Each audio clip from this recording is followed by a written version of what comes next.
Hello.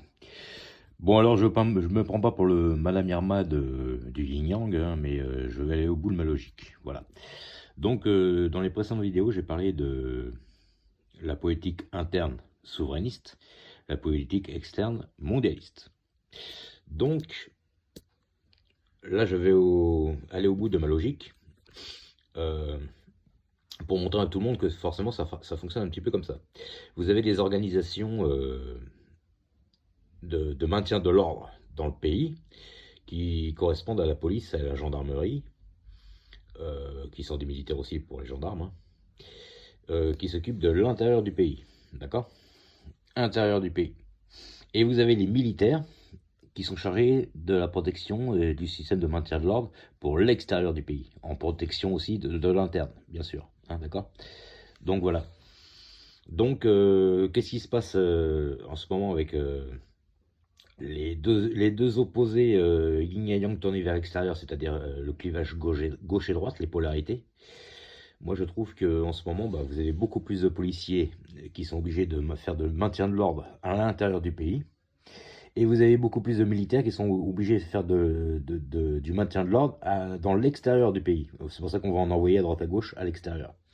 Donc les policiers, les gendarmes, les CRS, tout ça sont énormément sollicités dans l'interne du pays. Et les militaires, qui sont chargés de s'occuper de tout ce qui est sécurité extérieure, sont beaucoup sollicités pour partir à l'extérieur du pays. Donc de toute façon, toutes ces factions sont utilisées plus que la normale. Donc ça prouve bien que y a un certain déséquilibre aussi qui s'opère.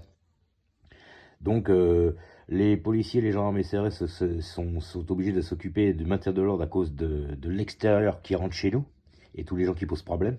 Le social à outrance, mais du social de l'extérieur, pas du social interne pour les gens qui sont déjà là. Et je trouve que les militaires sont obligés d'aller s'occuper énormément de tout ce qui est en extérieur. Sécurité extérieure, guerre en Ukraine, guerre à droite à gauche.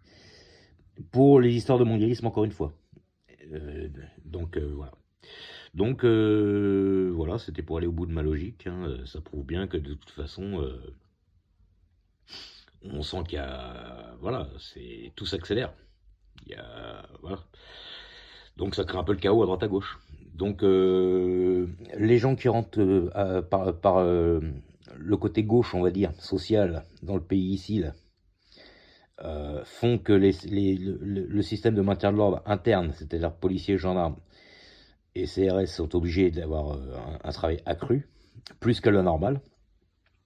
Et le système mondialiste, capitaliste externe du côté droite, de la droite mondialiste, font que les militaires ont un travail accru beaucoup plus que la normale aussi, avec les opérations extérieures de protection du pays et comme ils font partie de tous de l'Union européenne, bien entendu, la coalition contre en ce moment Poutine, euh, le méchant Poutine, hein, que tout le monde dit que c'est le méchant, alors que moi je pense que c'est quelqu'un qui est plutôt de ce côté-là, dans la réserve, et que c'est plutôt ici que ça agresse. Voilà, parce qu'on les charge de le faire. Voilà. Après, c'est mon avis personnel. Je trouve que les expansifs, ce sont plutôt le côté européen et le côté supranational américain, et que le côté réservé, c'est plutôt le côté asiatique. Après, c'est mon avis personnel. Donc voilà, ciao les gens.